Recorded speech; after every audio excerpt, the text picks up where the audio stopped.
So I came in this morning to the facility and took a look at the bath bombs that we made yesterday with all the different mold suppliers using their recipes.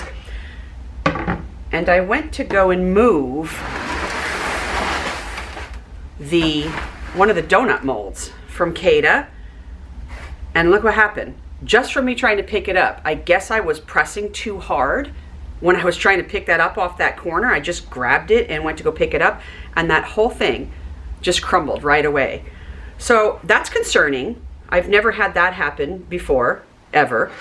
So I brought over my monitor so you guys can see what the percentage of humidity here in the facility is, thinking, well, maybe it's too wet here. Maybe this is absorbing a crap ton of water and it's kind of disintegrating. But as you can clearly see, it's 37, well, now it just turned to 38. Optimally for me, anything below 52% humidity here in the facility works perfectly fine to do bath bombs. I've been doing them for years. And in this particular facility, I've been doing it for 1 year. And again, anything under 52%, we're good to go.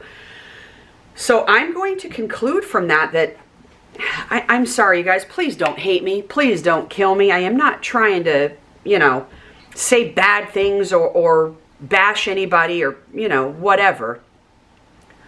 This is just my own personal experience, my own personal opinion. You may make that recipe and it may be wonderful. It may be the best recipe you have ever tried. For me, it is an absolute no-go. I cannot have this happening. I've never picked up another one of these bath bombs, from my recipe anyways, because I've never made any of the other ones. I've never picked up one of my bath bombs and had that happen. So let's just see. You see what I mean? Do you see that? Do you see? I just picked it up. I didn't even do anything. I picked it up and it completely broke in half. So now let's just see if we apply any pressure at all, what happens? Did you see that? I just squeezed and that entire bath bomb broke in half. Let's do it again. Here it is. Let's just squeeze lightly. Oh, I didn't even have to squeeze. I didn't even have to squeeze on that one. Let's see if the waffle does the same thing for me trying to pick it up. Okay, no, it's okay. Now let's see over here if we just apply any amount of pressure whatsoever. Let's do that again. You guys can see how much pressure I'm applying, right? So I'm just going to squeeze just lightly.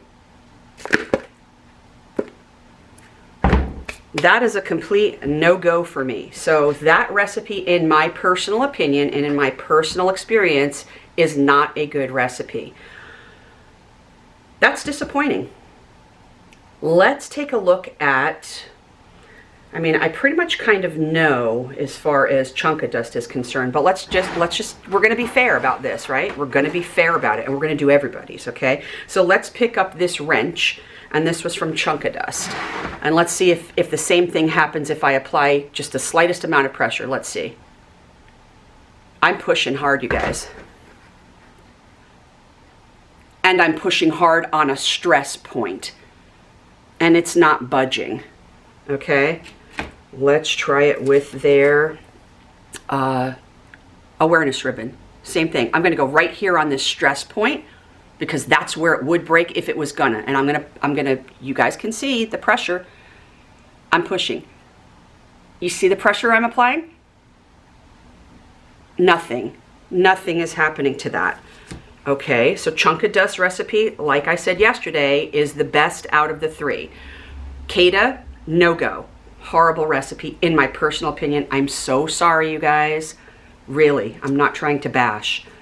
Okay, so let's try Inedible Soaps. Let's try their knife from Inedible Soaps. And we're just gonna try to apply the same amount of pressure. I'm really pressing hard. Hard, and nothing is happening. Nothing.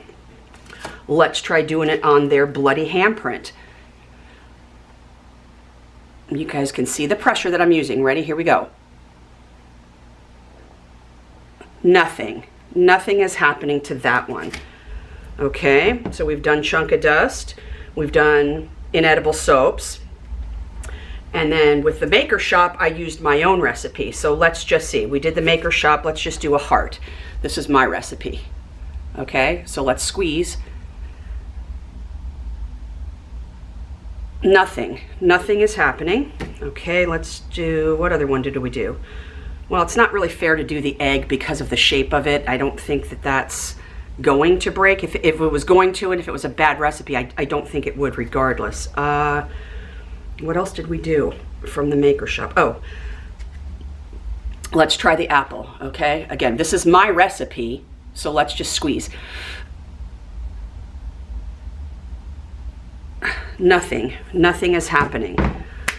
You guys be your own judge, okay? I'm doing this for a reason, and this is one of the reasons, so that you can see each mold supplier, the recipe that they give you to use with their molds, and you try it for yourself. Like I said, this may be a fantastic recipe for you, depending on where you live and what your elevation is and what your humidity is and all the different factors that play in the facility that you're working at, the ingredients that you purchased, where you purchased them from, how they're stored, how the humidity and elevation and environment affects those stored products. There's so many different variables, but this is no bueno.